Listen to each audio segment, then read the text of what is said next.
మనం ఈరోజు గోధుమ పిండితో బజ్జీలు తీసుకున్నాం. దానికి కావాల్సిన ఒక కప్పు గోధుమ పిండి, చక్కెర, చిటికెడు వంటపిండి. ఒక కప్పు గోధుమ పిండికి తగినంత చక్కెర వేసుకొని, చిటికెడు వంట సోడా వేసుకోవాలి. తర్వాత ఒక యాలకులు పౌడర్ చేసుకొని అందులో వేసుకోవాలి.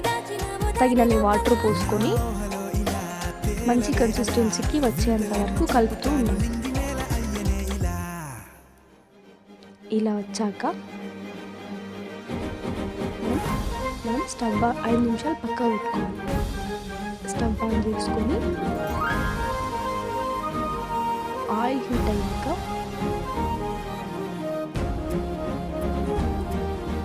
మనం పక్కకు పెట్టుకున్న ఈ గోధుమ పిండిని బజ్జీలా అందులో వేయాలి.